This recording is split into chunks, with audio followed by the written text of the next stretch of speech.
can't inject energy into root canals, but you can inject it to the professionals. So we're here with Elijah Desmond at Entrepreneur Organization. Elijah, what's up? Hey, buddy, how you doing? Yeah, I'm feeling a lot better now that these damn Mevo cameras are working. Logitech, I'm looking at you, man. I'm looking at you. But I digress. Let's talk about disrupting industry. Yes. What do you focus on right now? Man, dentistry in general, that's where I focus. Entertainment and dentistry, and doing different things, my focus. Two things that I don't really think about together, entertainment and dentistry. Yeah, well, dentistry was very boring prior to my existence, I believe. That's my perspective. And I happen to be a millennial, if that tells you anything. And I basically took the energy and injected it into the industry. That's what's up. How do you interject energy into root canals? I don't get it. Explain to me. Yeah, so you can't inject energy into root canals, but you can inject it to the professionals that are injecting it into the root canals, right? So conferences in general were stiff. Everybody's walking around with shirt, tie, suit on, and it almost, to me, seeming like they weren't human. If you had tattoos in dentistry, you had to cover them up. And if you did anything out of the norm, like even carry a speaker, you were like shunned. Everybody told you to shh. And I really just took that and flipped it on its head and made things different.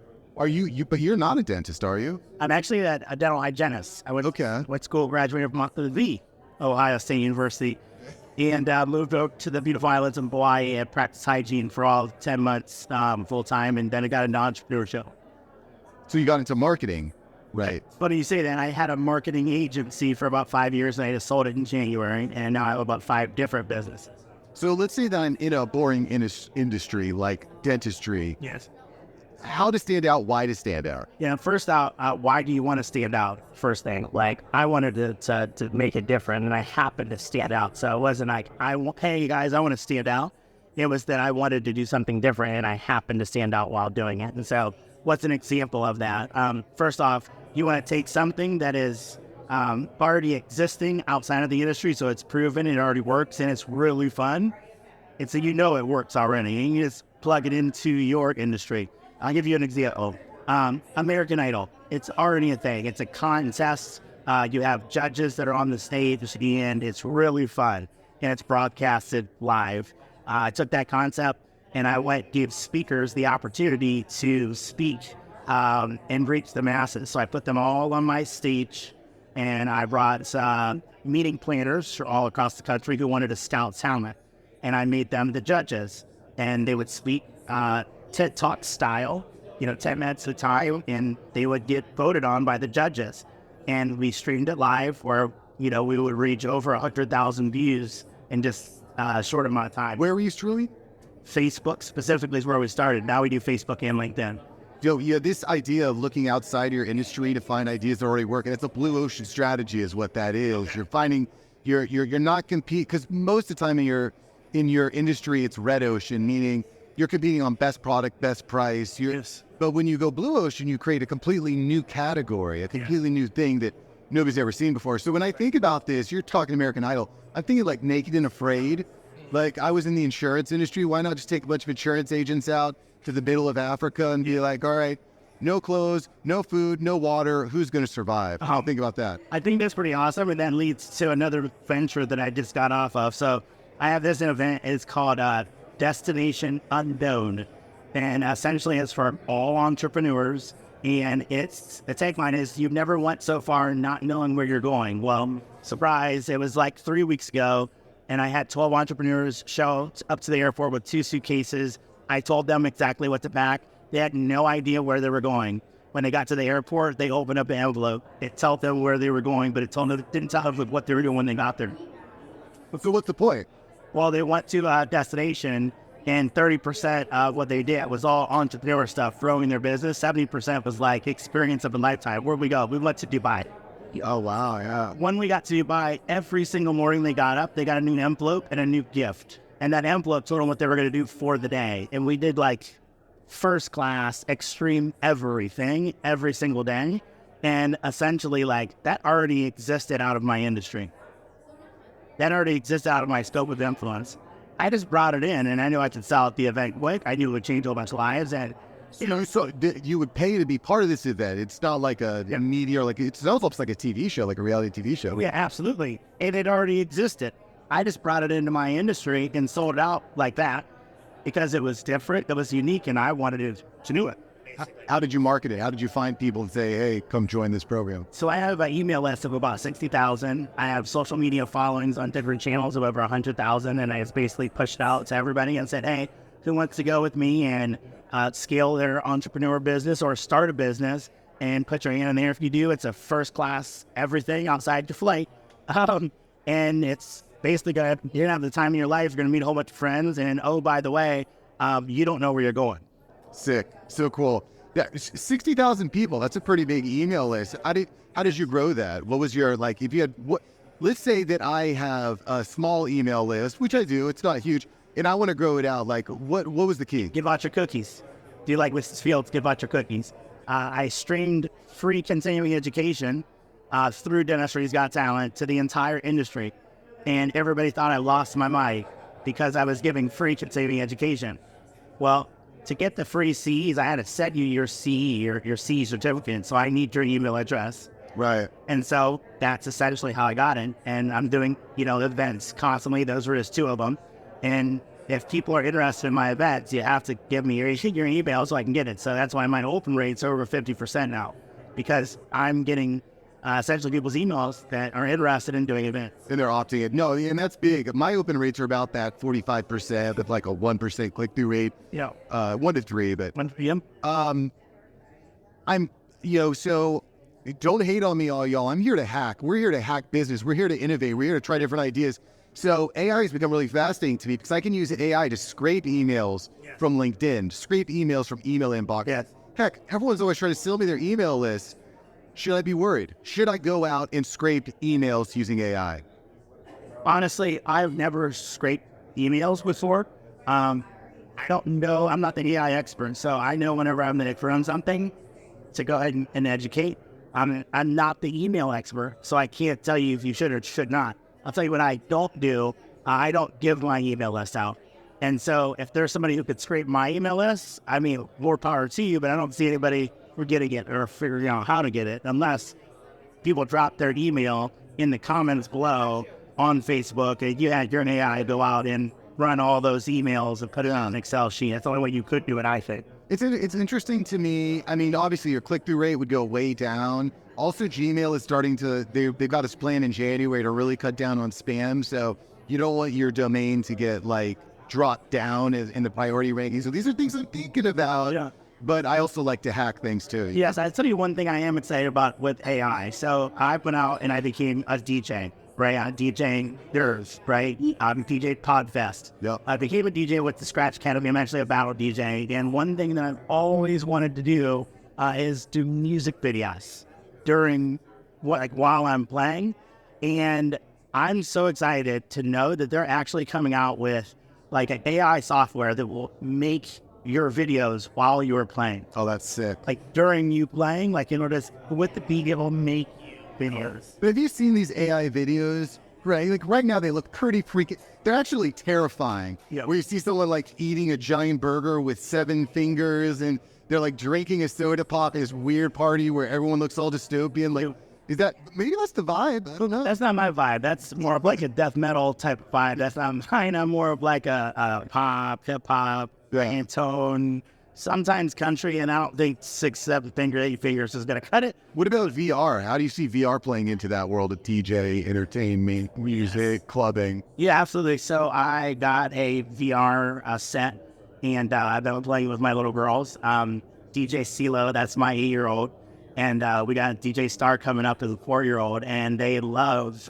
playing VR as DJ. My 4-year-old has learned so fast through VR. So I think VR is going to be huge. I'm a little bit concerned though, because it is augmented reality and there's a reality that has to happen as well when you take the headset off. So I think it's amazing. I think it's exciting for people to learn some things fast, but I think it has a negative effect that it could have on the world as well. So did you watch the interview with Zuckerberg and Lex Friedman?